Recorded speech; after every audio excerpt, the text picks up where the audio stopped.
या पत्रकार परिषदेमध्ये हिवाळी अधिवेशनाच्या निमित्ताने माननीय मुख्यमंत्र्यांच्या वतीने मी मनपूर्वक स्वागत करतो। उद्यापासून अधिवेशन सुरू होणार आहे आणि त्याच्या पूर्वसंध्येला आपण सर्व लोक एकत्रित आलो आहोत। आज महापरिनिर्वाण दिवस आहे। सकाळीच आम्ही चैत्यभूमीवर जाऊन भारतरत्न डॉक्टर बाबासाहेब आंबेडकरांना मानवंदना अर्पित केली आहे आणि या अधिवेशनाच्या निमित्ताने आपल्याला कल्पना आहे की नुकतंच जे चक्रीवादळ 4 राज्यांमध्ये येऊन गेलं त्याचा परिणाम म्हणून पुढचे 3 दिवस आपल्याकडे विशेषतः विदर्भामध्ये पावसाची शक्यता ही त्या ठिकाणी वर्तवण्यात आली आहे आणि जवळपास 5 जिल्ह्यामध्ये ऑरेंज अलर्ट देखील या ठिकाणी सांगण्यात आलेला आहे। आजच माननीय मुख्यमंत्री महोदयांनी सर्व यंत्रणेला सुसज्जित राहण्याचा सल्ला दिलेला आहे आणि त्यासोबत ज्या ठिकाणी अवकाळी पावसामुळे शेतकऱ्यांचं नुकसान झालंय किंवा होतंय त्या ठिकाणी कुठली वाट न पाहता पंचनामे करून जी काही नुकसान भरपाई आहे त्या संदर्भात राज्य सरकारकडे मागणी करण्याच्या संदर्भात देखील माननीय मुख्यमंत्र्यांनी आज प्रशासनाला निर्देश दिले आहेत। आज विरोधी पक्षाने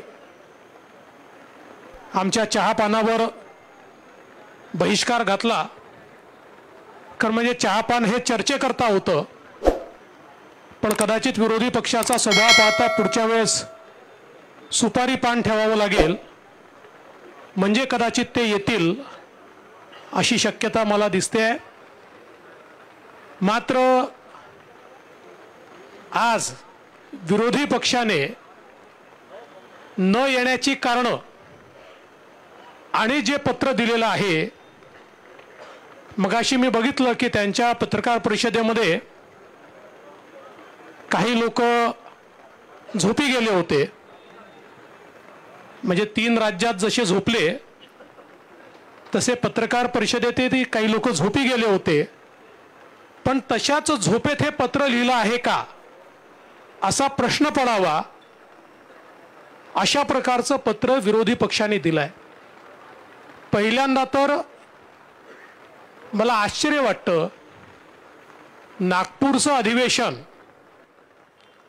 विदर्भाच्या प्रश्नावर चर्चा व्हावी, मराठवाड्याच्या प्रश्नावर चर्चा व्हावी याकरता खऱ्या अर्थानं हे अधिवेशन या ठिकाणी होत असतं, पण विरोधी पक्षाच्या पत्रामध्ये विदर्भ मराठवाड्याच्या समस्यांचा उल्लेखच नाही आहे। विरोधी पक्षाला विदर्भ मराठवाड्याचा संपूर्ण विसर पडलेला आहे असं या पत्रावरनं दिसतं। दुसरं असं आहे की राज्यात काय चाललंय याचं भान देखील त्यांना नाही आहे, कारण त्यांनी त्याच्यामध्ये कंत्राटी भरतीच्या GRचा विषय काढलेला आहे।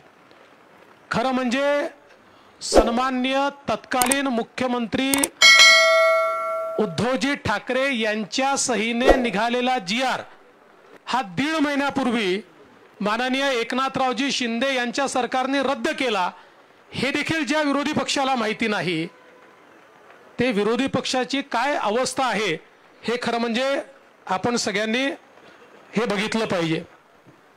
अनेक विषय या ठिकाणी आहेत, विशेषतः आपण जर बघितलं तर राज्यावर कर्ज वाढताय वगैरे असे अनेक मुद्दे त्यांनी मांडले आहेत। आता दादा त्याच्या संदर्भात सांगतील।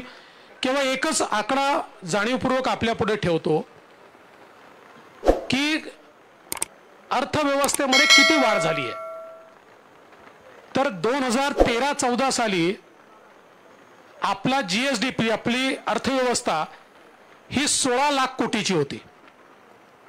आज आपली अर्थव्यवस्था 35 लाख कोटीची झाली आहे।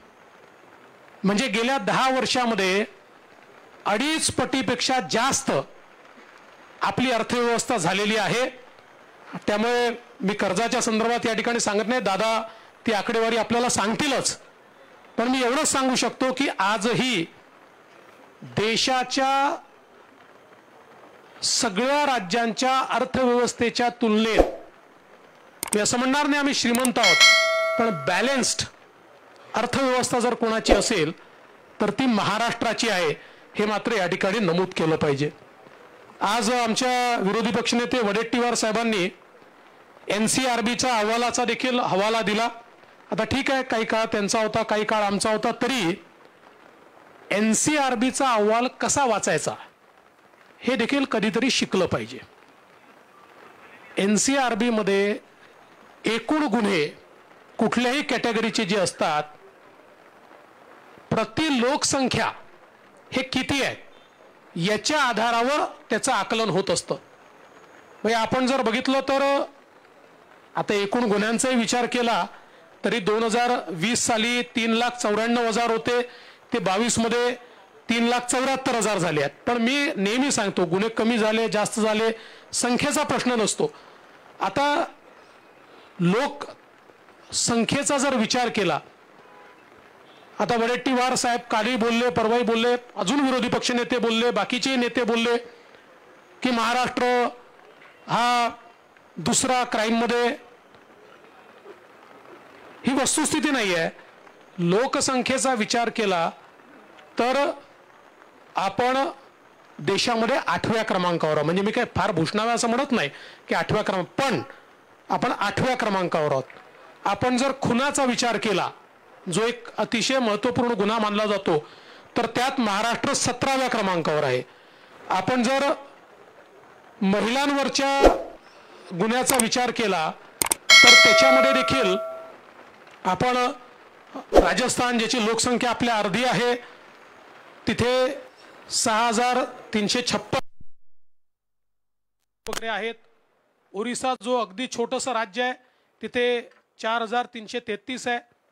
एकूण सगळ्या राज्यांचं न सांगता, ते आता सभागृहात सांगावंच लागेल, फक्त थोडं आमच्या विरोधी पक्षनेत्यांना आधीच थोडी माहिती आमच्याकडनीच गेली पाहिजे म्हणून तुमच्यासमोर सांगतोय, कारण किमान तुमच्या बातम्या पाहून किंवा वाचून ते योग्य प्रकारे त्या ठिकाणी सभागृहात मांडतील.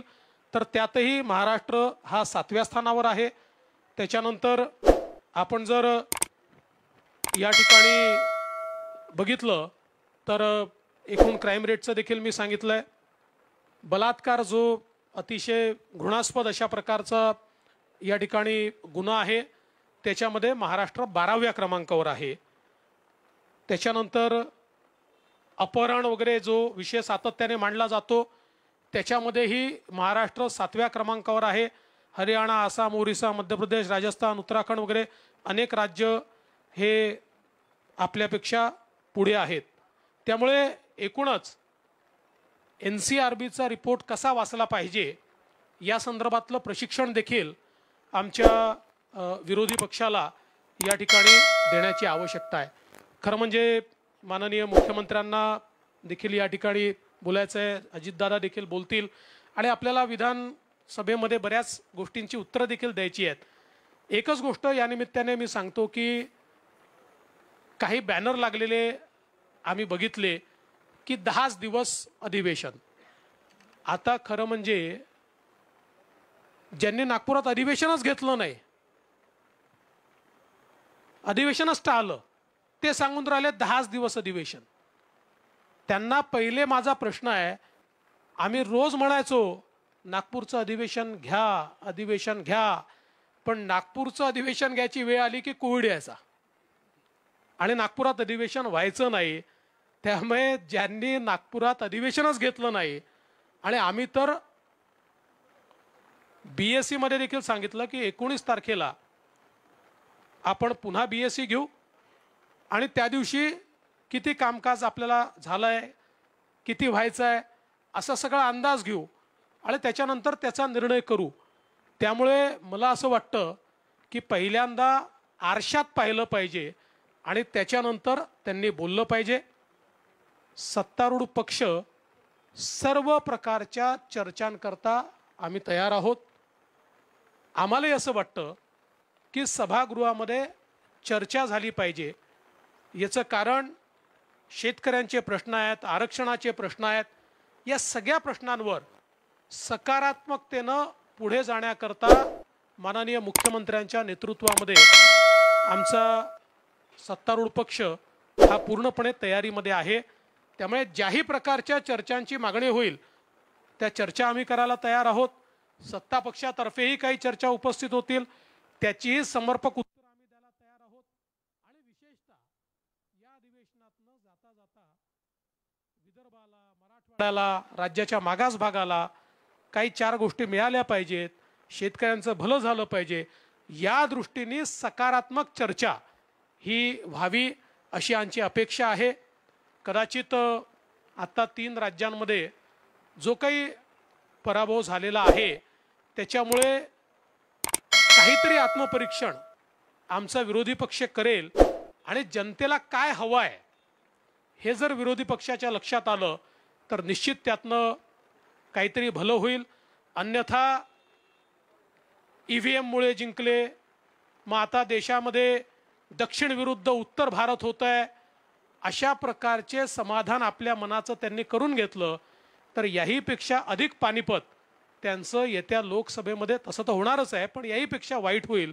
त्यामुळे मला असं वाटतं की निश्चितपणे विरोधी पक्षांनी आवश्यक ते सगळे प्रश्न उचलावे, पाहिजे तेवढा वेळ आम्ही त्याला देऊ, पाहिजे तेवढ्या चर्चा त्याच्यावर करू आणि महाराष्ट्राच्या हिताकरता सकारात्मक अशा प्रकारचे निर्णय या अधिवेशनामध्ये होतील हा विश्वास मी व्यक्त करतो आणि अजितदादांना विनंती करतो की त्यांनी या ठिकाणी विषय मांडावा. माननीय मुख्यमंत्री महोदय, उपमुख्यमंत्री महोदय, मंत्रिमंडळातील सर्व सहकारी, पत्रकार मित्रांनो, हे जे विरोधी पक्ष नेत्यांनी पत्र दिलेलं आहे ते पत्र मी देखील वाचलं, कारण राज्याचा काही काळाकरता मी पण विरोधी पक्ष नेता होतो, देवेंद्रजी विरोधी पक्ष नेते होते, काही दिवसाकरता एकनाथराव शिंदे साहेब पण विरोधी पक्ष नेते होते. त्याच्यामुळे आम्हाला तिघांनाही तसा बघितलं तर कमी अधिक प्रमाणात विरोधी पक्षाचा पण अनुभव आहे. चहापान हे निमित्त असतं, त्या निमित्तानं सत्ताधारी पक्ष आणि विरोधी पक्षांनी चर्चा करून कोणत्या विषयाला आपण वेळ दिला पाहिजे, कोणता विषय त्यांच्या दृष्टीने महत्त्वाचा आहे, तिथं जास्त चर्चा घडून आणली पाहिजे ह्याची चर्चा होते आणि त्याकरता चहापानाचा खरं तर कार्यक्रम असतो. परंतु त्यांनी बहिष्कार टाकलाय. वास्तविक चहापानाच्या कार्यक्रमाच्या ऐवजी आमच्या लोकांच्या मनात असं आलेलं आहे की पुढच्या वेळेस यांना सुपारी द्यायचाच कार्यक्रम ठेवायचा, चहापानाच्या वेळेस पान सुपारीचा कार्यक्रम ठेवायचा. काय मला त्यांचं कळत नाही. तुम्ही बघा, 23 लोकांनी सह्या केल्यात, 23 लोकांची नावं आहेत, फक्त 7 लोकांच्या सह्या आहेत. म्हणजे नावं तरी टाकतात, मग 7चीच टाकायची होती. नावं टाकतात, ते लोक हजर नसतात. एवढं तर गांभीर्य या विरोधी पक्षाच्या सगळ्या सन्माननीय सदस्यांना आहे आणि तुम्ही पण त्या सह्या बघू शकता. विदर्भात होत असलेल्या या हिवाळी अधिवेशनाच्या निमित्तानं आम्ही महायुती सरकारच्या वतीनं विदर्भातल्या सर्व जनतेला आणि राज्यातल्या पण सर्व जनतेला मनापासून शुभेच्छा देतोच. परंतु जसं देवेंद्रजींनी सांगितलं की या अधिवेशनामध्ये प्रामुख्याने राज्य शासनातर्फे विदर्भाच्या आणि राज्यातल्या इतर प्रश्नांना म्हणजेच मराठवाड्याच्या प्रश्नांना, जे प्रश्न खऱ्या अर्थाने नेहमी विदर्भामध्ये अधिवेशन होत असताना पण चर्चेला आणतो, त्याला न्याय देण्याचा प्रयत्न हा सरकारचा राहणार आहे. सभागृहात विदर्भातील आणि राज्यातील जे प्रश्न सत्तारूढ पक्षातर्फे आणि विरोधी पक्षाच्या तर्फे मांडले जातील त्या सर्व प्रश्नावर सभागृहामध्ये अतिशय सकारात्मक चर्चा करून ते सर्व प्रश्न सोडवण्याचा राज्य सरकारचा निश्चय आहे. या अधिवेशनात मी पुरवणी मागण्या मुख्यमंत्र्यांच्या नेतृत्वाखाली, उपमुख्यमंत्र्यांच्या मार्गदर्शनाखाली सादर करणार आहे मंत्रिमंडळाच्या संमतीनं. आणि पुरवणी मागण्यामध्ये आम्ही अतिशय समर्पक अशा प्रकारची उत्तरं देऊन सभासदांचं समाधान होईल असा प्रयत्न आमचा राहील. काही जर मागण्या यदाकदाचित कुठल्या राहिल्या तर पुढील अधिवेशनात त्या संदर्भामध्ये सकारात्मक भूमिका ही सरकारची असेल आणि सरकार त्या बाबतीमध्ये निर्णय घेईल. विदर्भात शेती संदर्भामध्ये प्रामुख्याने आपल्याला माहिती आहे कापूस, सोयाबीन, तूर, धान, संत्रा आणि इतर पिकांबाबत आणि राज्यातील इतर भागातील विशेषतः जो अवकाळी पाऊस पडतोय त्यामुळे झालेल्या अतिवृष्टीमुळे नुकसान झालेल्या नुकसानग्रस्तांना आणि काही भागामध्ये दुष्काळ जाहीर केलेला आहे त्याची पण परिस्थिती आहे, त्या मागणीला योग्य न्याय देण्याचं काम ह्या सरकारच्या माध्यमातून एकनाथराव शिंदेच्या नेतृत्वाखाली होईल.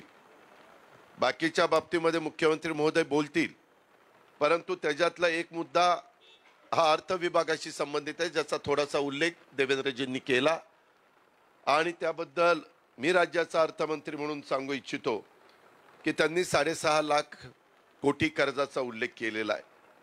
वास्तविक माझ्या माहितीप्रमाणे 23-24 मार्च पर्यंत एकूण कर्ज अंदाजे अर्थसंकल्पीय अंदाज आहे तो 7 लाख कोटी होण्याची शक्यता आहे.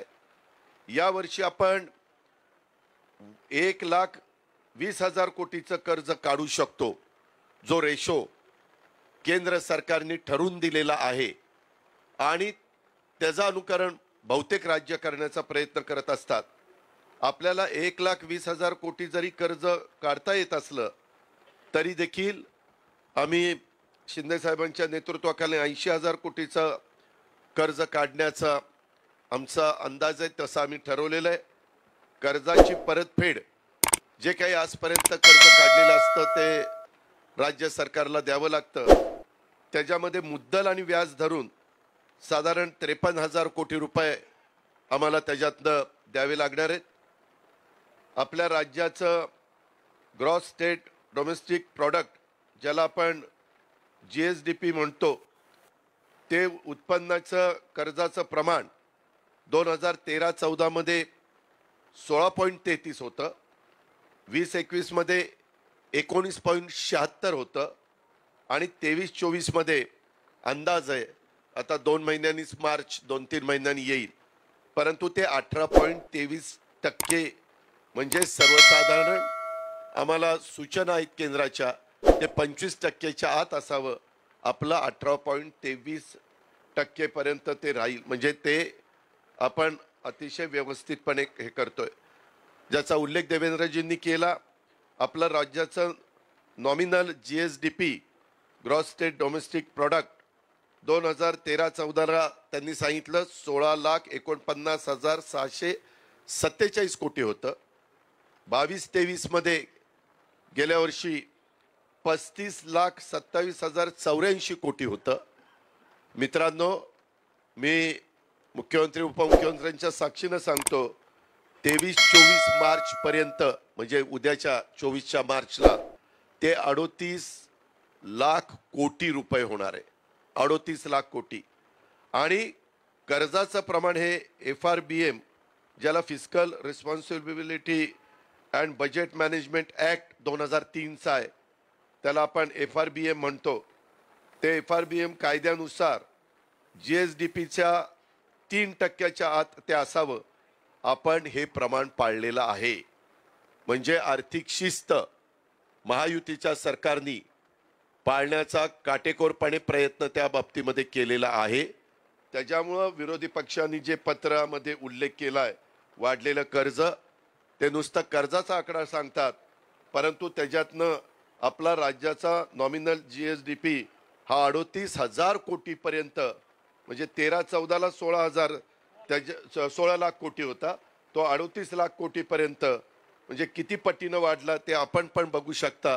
अशा पद्धतीनं एकंदरीत आर्थिक शिस्त ठेवण्याचा प्रयत्न आम्ही सगळेजण करतोय. ही बाब आपल्या सगळ्यांच्या लक्षामध्ये मला आणून द्यायची होती, ती मी आणून दिली. धन्यवाद.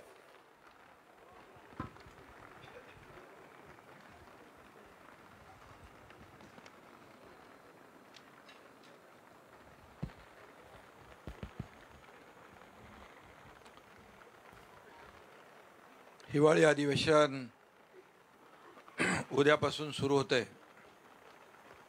आणि आजच्या या पत्रकार परिषदेला उपस्थित आपले दोन्ही उपमुख्यमंत्री, आमच्या मंत्रिमंडळातील सर्व सहकारी आणि पत्रकार मित्रांचं मी मनापासून स्वागत करतो. चहापानाचा विषय दोघांनी उल्लेख केलेला आहे. खरं म्हणजे चहापान म्हणजे काही विरोधी पक्षाच्या सूचना असतात. नागपूरमध्ये अधिवेशन असलं की विदर्भातले काही प्रश्न, त्याच्यातून चर्चा. परंतु चहापानावर त्यांनी नेहमीप्रमाणे बहिष्कार घातलेला आहे आणि त्या बाबतीमध्ये काय तुम्ही सुपारी काय म्हणाले, सुपारी पान, सुपारी पान सुपारीचं सुपारी पान. पण मला वाटतं मगाशी विरोधी पक्षाने काहीतरी कुठल्या तरी पत्रकाराला विचारलं, काय तर सुपारी घेऊन बोलतोय का, काहीतरी असं झालंय ना, बरोबर ना, झालंय ते.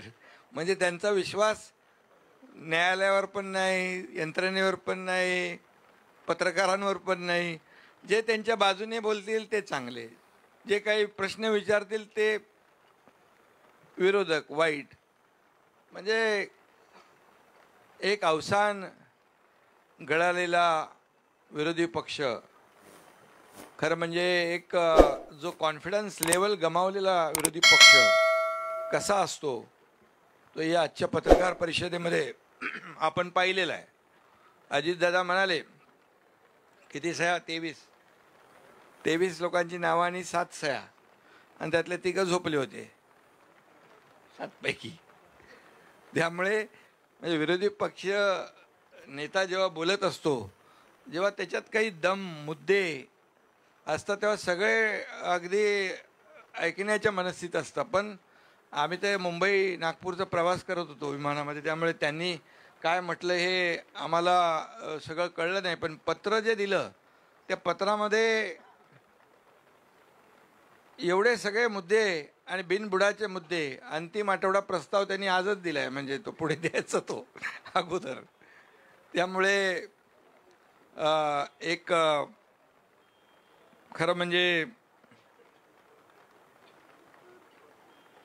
4 राज्यातल्या ज्या काही निवडणुका आणि 3 राज्यातले निकाल जे लागले, त्यामुळे त्यांची परिस्थिती अशी झालेली असं वाटतंय. पण ठीक आहे, लोकशाहीमध्ये जनता जनार्दनाचा कौल महत्त्वाचा असतो. आणि जे मोदीजींवर टीका करत होते, मोदीजींचा करिश्मा संपला, आता बघा काय होतंय, ते या देशातल्या जनतेने दाखवून दिलं. 3 राज्यांमध्ये घवघवीत यश मिळालं. जनता जनार्दनाने मोदी गॅरंटीवर विश्वास ठेवला आणि पुढचं काय बोलत नाही मी. आणि येणाऱ्या लोकसभेच्या निवडणुकांमध्ये मोदीजी पुन्हा प्रधानमंत्री होतील याची गॅरंटी देऊन टाकली. त्यामुळे एक कॉन्फिडन्स लेवल गेलेली आहे. आणि म्हणून मी एवढंच सांगतो की त्यांना, म्हणून बिनबिडाचे जे काही आरोप केले त्यांनी, त्याच्या बाबतीमध्ये उहापोह आपल्या गृहमंत्री महोदयांनी देवेंद्रजींनी केला. आणि आकडे जे आपले कर्जाचे ते अजितदादांनी या ठिकाणी त्याची माहिती दिलेली आहे. पण मी त्यांना एवढंच सांगतो, मुंह खोलने से पहले सोचना सीख ले, पहिले तो अपने अंदर झाक के देख ले. स्वतःच्या गिरेबांमध्ये जरा बघा काय परिस्थिती आहे ती. आणि आता अगोदर ज्या निवडणुका आता मी त्याचा उल्लेख केला, त्याच्या अगोदर फार मोठ्या मोठ्या बाता होत्या. पण जसा रिझल्ट लागल्यानंतर चर्चा बदली झाली. ठीक आहे, त्याच्यावर मी जात नाही. परंतु मी एवढंच सांगतो, हे नागपूरचं आमचं दुसरं अधिवेशन आहे हिवाळी सरकारचं आमच्या. आणि विरोधी पक्षाचं जसं देवेंद्रजी म्हणाले, विदर्भात अधिवेशन असल्यानंतर विदर्भाच्या प्रश्नांना महत्त्व दिलं पाहिजे. परंतु यांना काय काय पत्रामध्ये लिहिलं आहे ते तुम्हाला माहीत आहे.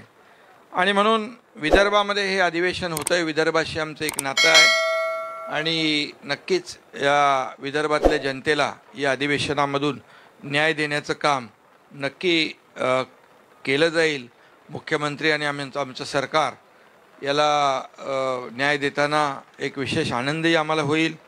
आणि विदर्भाच्या सर्वांगीण विकासासाठी ठोस आणि कालबद्ध रीतीने जे काही प्रकल्प आहेत, जो योजना आहेत, निर्णय आहेत, ते पूर्णही केले जातील असं मी या ठिकाणी आश्वासन देखील देऊ इच्छितो. 1.5 वर्षाच्या काळामध्ये आमच्या सर्वसामान्यांचं हित आम्ही डोळ्यासमोर ठेवलं. आज समाजातल्या प्रत्येक घटकापर्यंत पोहोचण्याचं काम आमच्या सरकारने केलेलं आहे आणि सरकारच्याच या लोकप्रियतेमुळे जे विरोधकांना देखील धडकी भरली आहे, त्यांच्या तोंडचं पाणी पळालं आहे आणि पायाखालची वाळवी सरकलेली आहे आणि म्हणूनच त्यांनी खूप मोठ्या प्रमाणावर आरोप केलेत, प्रत्यारोप केलेत. त्यांची इंडिया आघाडी, आता इंडिया आघाडी आहे ना दादा, इंडिया अलायन्स पण फुटली वाटतं. ते कालच्या बैठकच नाही झाली. हां नाही, पुढं म्हणजे 3-4 लोक आलेच नाही ना, त्यामुळे ठीक आहे. असो, शेवटी 3 राज्यांनी दाखवून दिले आणि महाराष्ट्रात देखील अतिशय चांगलं वातावरण आहे. त्यामुळे जनता जनार्दनाचा आशीर्वाद सरकारच्या पाठीशी आहे आणि म्हणूनच शासन आपल्या दारीच्या बद्दल देखील काही टीका त्यांनी केली. शासन आपल्या दारी हा काल धनंजय मुंडेकडे होते मगाशी. धनंजय मुंडेंच्या बीडमध्ये काल कार्यक्रम झाला. 70-80 हजार लोक लाभार्थी एका छताखाली, 18-20 कार्यक्रम झाले. जवळपास 1,85,00,000 लाभार्थ्यांनी लाभ घेतला. 2 कोटीपर्यंत गेलाय. आणि जर ते असं म्हणत असतील की हा इव्हेंट आहे, तर मला वाटतं 2 कोटी लोकांना मदत आणि योजनांचा लाभ देणारा त्यांना इव्हेंट वाटत असेल तर ठीक आहे. लोकांसाठीचा आणि लोकांच्या फायद्याचा इव्हेंट सरकारला करायला देखील त्याच्यामध्ये समाधान वाटेल. आणि शेवटी आज ज्या पद्धतीने जे प्रतिसाद मिळतोय त्या शासन आपल्या दारीमध्ये, जे आमचे जिल्हाधिकारी, BDO, CO, सगळे तलाठी, तहसीलदार ज्या पद्धतीने एकेका जिल्ह्यामध्ये नोंदणी करतायत आणि लाभार्थ्यांची संख्या लाभार्थ्यांच्यापर्यंत जात आहेत आणि लाभार्थी स्टेजवर येत आहेत, आपापला लाभ घेऊन जात आहेत, हे चित्र कधी कुठे पाहायला मिळालं आहे.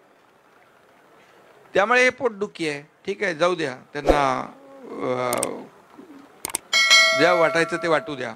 त्याचबरोबर ते म्हणाले आमचे नैसर्गिक आपत्ती, शेतकरी अडचणीत आहे, शेतकऱ्याला वाऱ्यावर सोडलं आहे.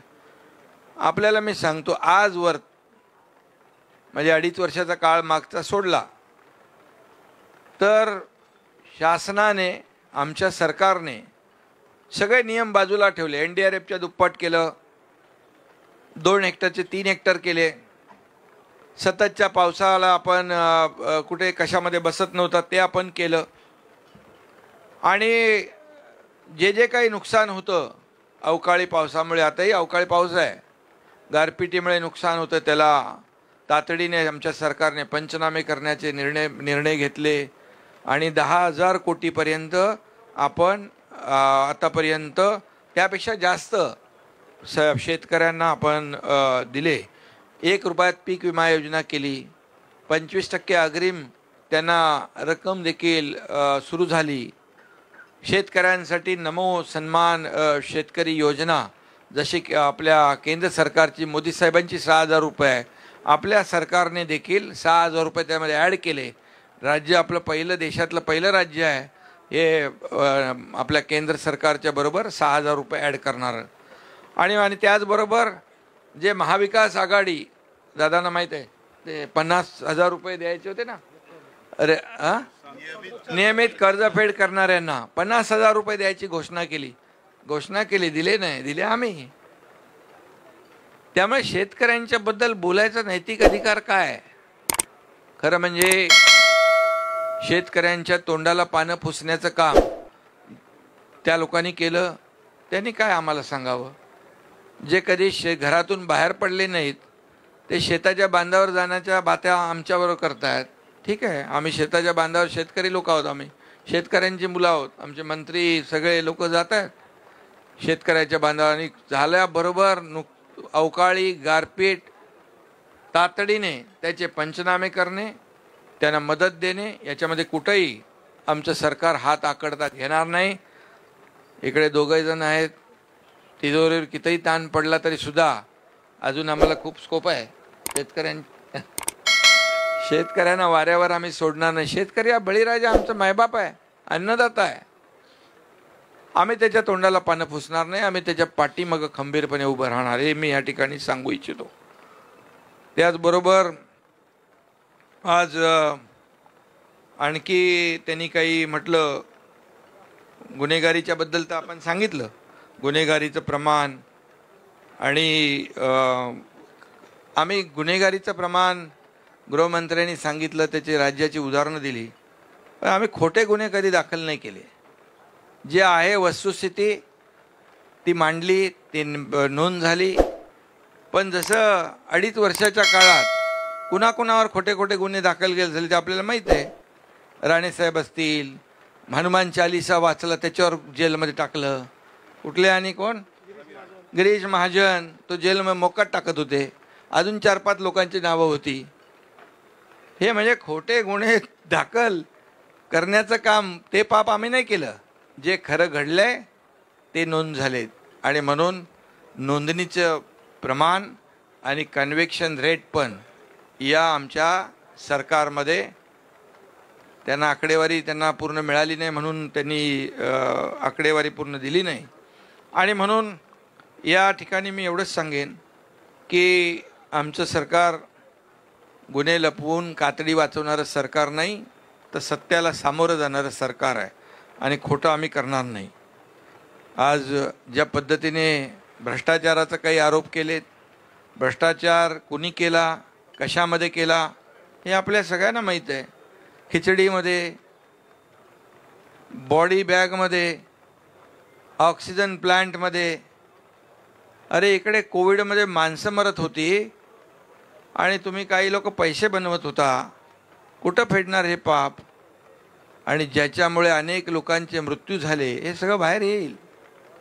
आणि म्हणून जे दूध का दूध पाणी का पाणी होईल, बिलकुल त्यामध्ये आम्ही कुठलाही सूड भावनेने कुठलाही निर्णय घेणार नाही.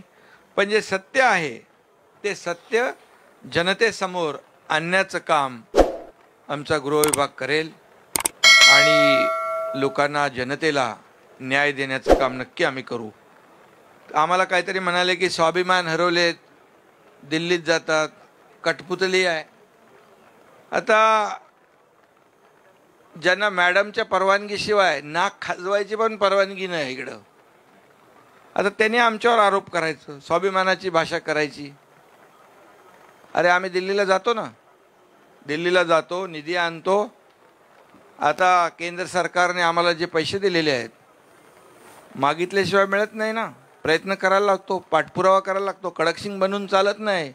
गेल्या 2.5 वर्षात मागच्या अहंकार, आपल्या अहंकारामुळे म्हणाले केंद्र सरकारने पैसे दिले नाही. पण का? तुम्ही मागायला पाहिजे ना. आपल्या अहंकारामुळे राज्याचं नुकसान ज्यांनी केलं, अनेक प्रकल्प बंद पाडले, अनेक प्रकल्प स्थगित केले. आमचं सरकार आल्यानंतर हे सगळे म्हणजे मेट्रोपासून, आरेपासून, समृद्धीपासून आणखी सगळ्या प्रकल्पांची मी नावं घेत नाही, मेट्रो 3 असेल, इतरही प्रकल्प जे आहेत हे बंद पाडण्याचं काम, या राज्याला मागं नेण्याचं काम आपण केलं. पण आम्ही ते पुढे नेलं, त्याला चालना दिली. देवेंद्रजीच्या काळात जे प्रकल्प सुरू झालेले ते आपण बंद केले. जलयुक्त शिवारसारख्याची चौकशी लावली. जे शेतकऱ्यांच्या अतिशय जिव्हाळ्याचे प्रकल्प होते ते आम्ही सुरू केले. आणि त्यामुळे विकासाच्या बाता आपण मारताय. लोकांना माहीत आहे, लोक सुज्ञ आहेत. त्यामुळे मी एवढंच सांगतो की सत्ता काबीज करण्याचं ज्यांचं ते काय स्वप्न होतं त्या 3 निवडणुकांनी पूर्णपणे साफ केलेलं आहे. त्यांचे सत्ता काबीज करण्याचे दोर पूर्णपणे कापलेत. त्यामुळे ते असं कठपुतली आणि या सगळ्या गोष्टी बोलत आहेत. हां, आम्ही लोकांसाठी काम करतो आहे आणि आम्हाला अभिमान आहे. आमच्या दोऱ्या लोकशाहीच्या आणि लोकांच्या हातात आहेत. आम्ही लोकांच्यासाठी काम करतो आहे. त्यामुळे मी जास्त बोलत नाही. नंतर आणखी आपल्याला अधिवेशन बाकी आहे. आणि बाकी कुठलं आणखी काय मला वाटतं दुसरा काय विषय मला वाटतं घेतला नाही, एवढेच ना?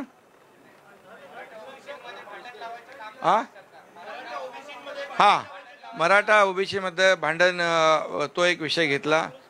याच्यामध्ये एकच आपल्याला सांगतो, सरकारची भूमिका अतिशय प्रामाणिक आहे.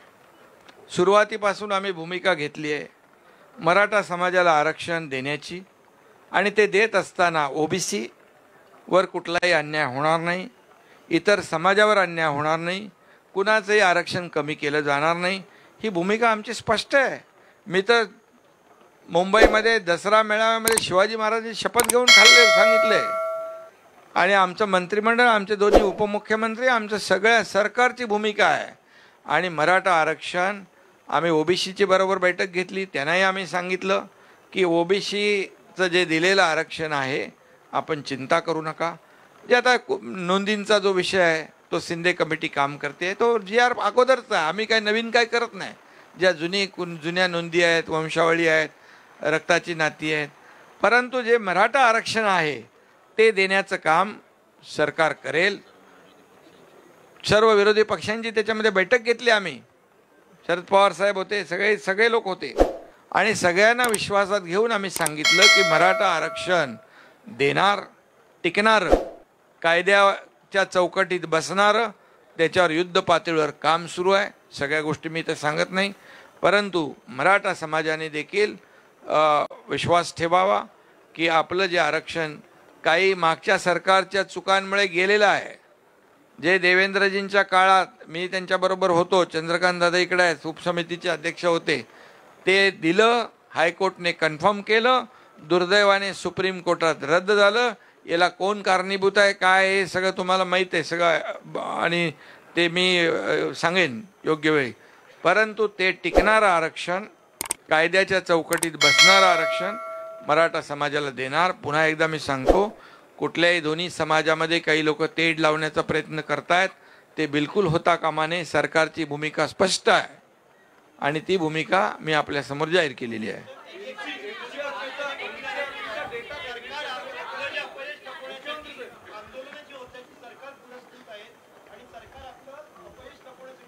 आता तो बिद्रे कुठं भेटला होता कोणाला? बिद्रे तिकडे तो दगड मारणारा, त्याच्याबरोबर फोटो कोणाचे होते? आता सगळं आम्हाला माहीत आहे. ते पोलीस काम करतील आणि त्याच्यामध्ये दूध का दूध, पाणी का पाणी होईल. या सगळ्या जे काय आंदोलन आहे त्याच्या मागे कोण आहे ते कळेल.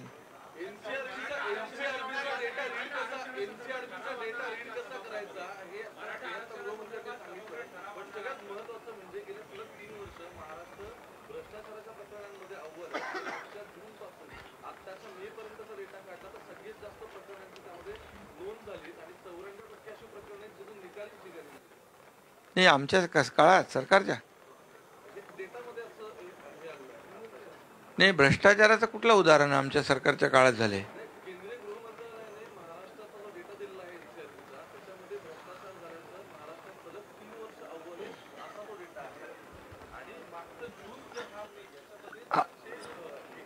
नाही, असं नाही आहे.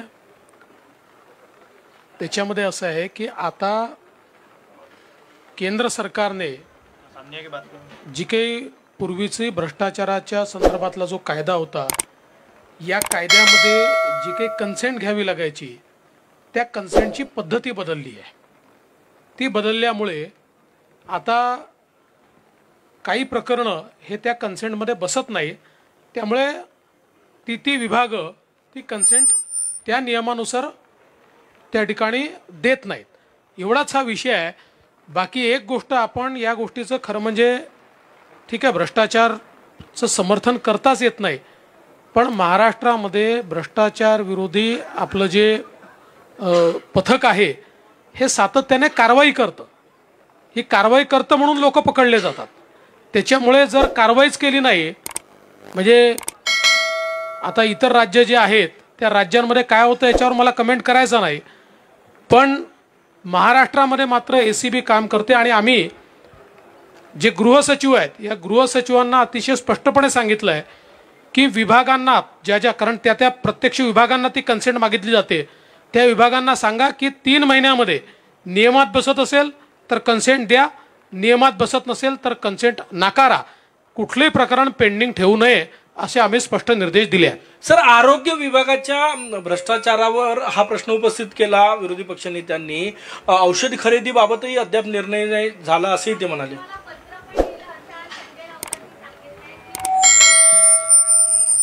या बाबतीमध्ये आरोग्य मंत्री उद्या खुलासा करणार आहेत।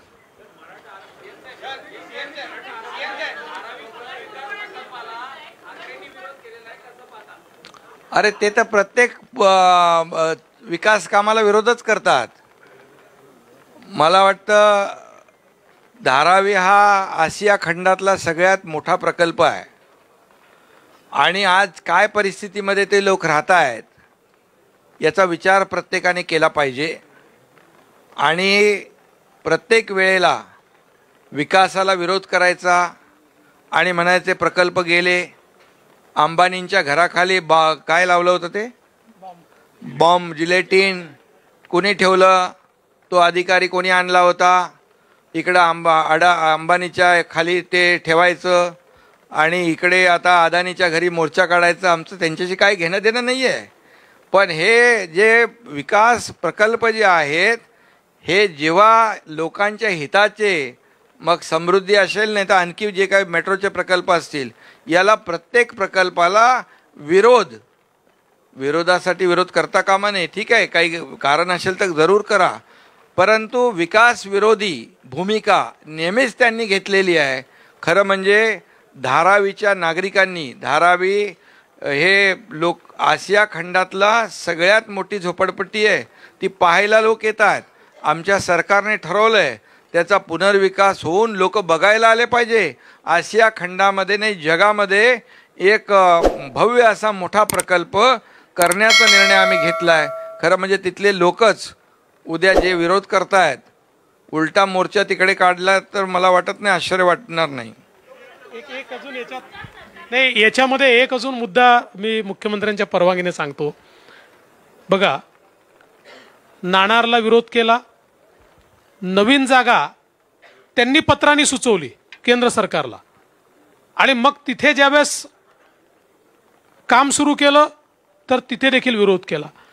धारावीमध्ये पहिलं टेंडर जे दिलं होतं ते रद्द केलं। हे जे दुसरं टेंडर ज्याच्यावर ते आक्षेप घेत आहेत, ज्या काही कंडिशन बदललेल्या आहेत त्या सगळ्या उद्धव ठाकरे सरकारने बदललेल्या आहेत।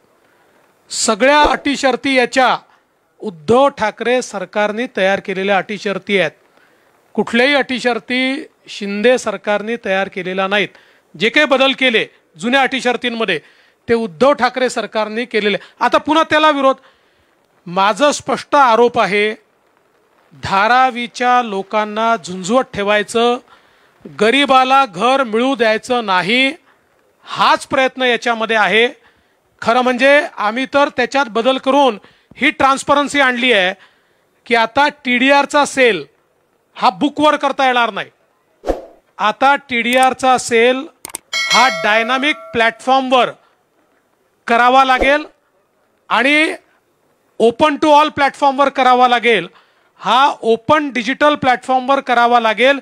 ही ट्रान्सपरन्सी याच्यामध्ये आम्ही आणलेली आहे, बाकी सगळ्या गोष्टी त्यांनी ठरवलेल्या आहेत।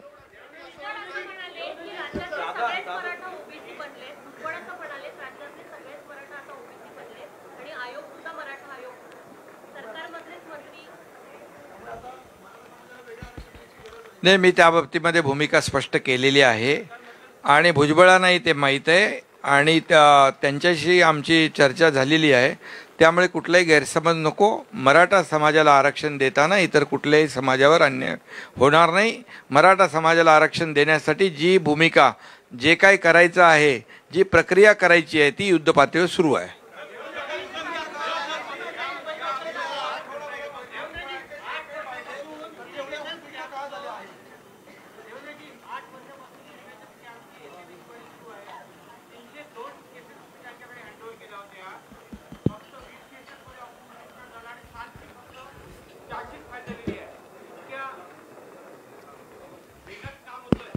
असं आहे की त्या संदर्भात आपल्याला कल्पना आहे की इतक्या मोठ्या प्रमाणात कागदपत्र त्याच्यामध्ये इन्व्हॉल्व होते, त्याच्यामुळे जिथे जिथे चुका सापडल्या त्या ठिकाणी आरोपपत्र देखील दाखल झालेलं आहे आणि जिथे गुडफेथमध्ये काम झालं होतं, जिथे चुका सापडल्या नाहीत, त्या ठिकाणी आरोपपत्र दाखल केलेलं नाही आहे.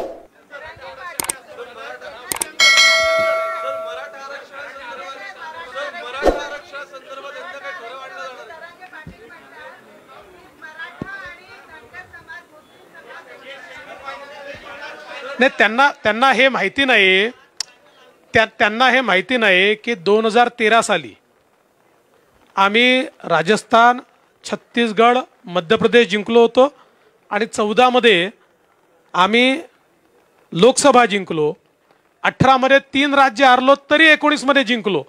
त्याच्यामुळे आता तर 19 साली अभूतपूर्व विजय आमचा होणार आहे. नाही,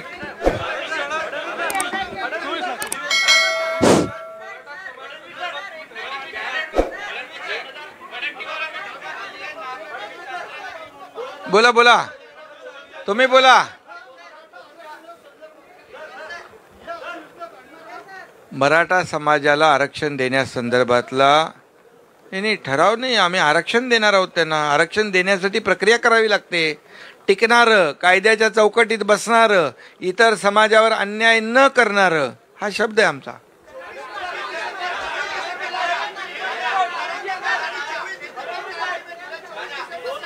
अरे बाबा, त्यांचं ते कुणबी नोंदी ज्या आहेत ना, जस्टिस शिंदे कमिटीने सुरू केलेलं काम आहे, त्याच्या बाबतीमध्ये त्यांनी ते म्हटलेलं आहे. परंतु ते त्या 24च्या तारीख येऊ दे, अजून वेळ आहे त्याला.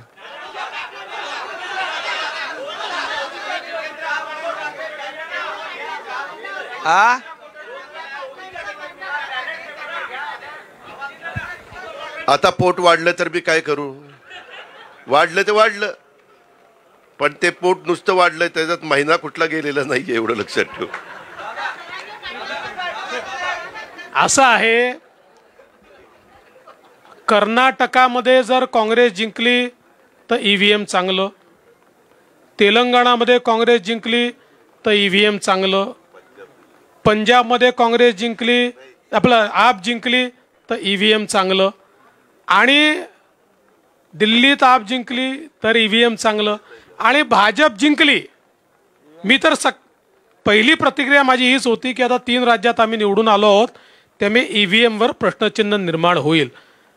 खरं म्हणजे ईव्हीएमच्या संदर्भात सुप्रीम कोर्टापर्यंत केसेस गेल्या, सुप्रीम कोर्टाने त्या संदर्भातला निर्णय दिला. एवढंच नाही तर इलेक्शन कमिशनने तर ओपन चॅलेंज दिला की 1 महिना आम्ही सांगतो, ज्याला ईव्हीएम चुकीचा आहे किंवा ज्याला ईव्हीएम हॅक करता येतं त्यांनी यावं आणि आम्हाला हॅक करून दाखवावं.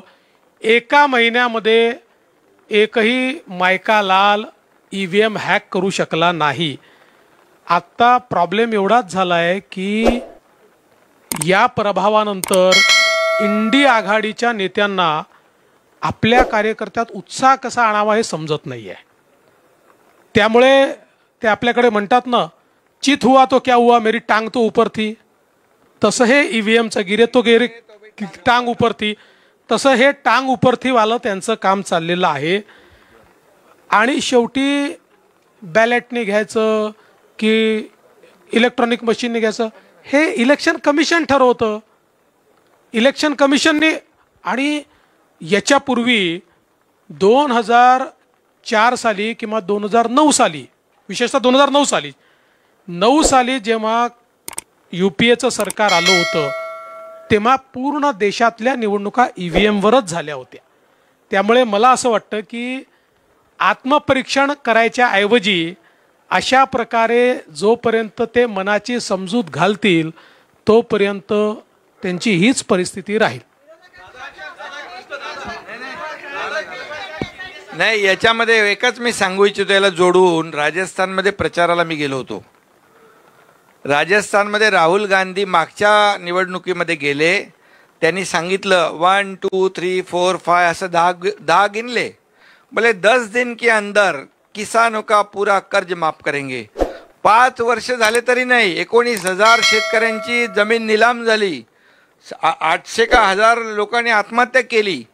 आणि त्यामुळे दुसरी गोष्ट, कर्नाटकमध्ये पण खोटी आश्वासनं देऊन निवडून आल्यानंतर त्यांचा उपमुख्यमंत्री सांगतो आश्वासन तो बहुत ढेर सारे दिए है लेकिन हमारे पास पैसा नाही, आणि त्याचं पण इकडे म्हणजे मोदी गॅरंटीवर लोकांनी विश्वास ठेवला आणि कुणाची गॅरंटी ठोकरली ते बघा.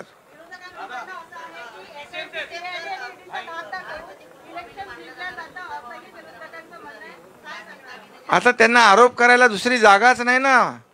इथे असं थम्पिंग मेजॉरिटी येते का कधी? हे धाक दाखवून हे त्यांना त्यांच्या पायाखालची वाळू सरकले. लोकांनी जनतेने विश्वास दाखवलाय. मी तुम्हाला एवढंच सांगतो, 9 वर्षामध्ये मोदीजींनी या देशामध्ये केलेलं काम आणि 50 ते 60 वर्ष काँग्रेसने केलेलं काम याची तुलना लोकांनी केली. धाक दाखवून जर केलं तर तेलंगणा का नाही आलं? काय उगीच काही ते सांगतात आणि तुम्ही त्यांचं ऐकता? जरा आमचं ऐका. चला, धन्यवाद. मनोरंजनाचं प्रबोधन, करमणुकीचं उद्बोधन, बातमी अचूक, माहिती बिनचूक. पाहत रहा राजमुद्रा न्यूज लाईव्ह.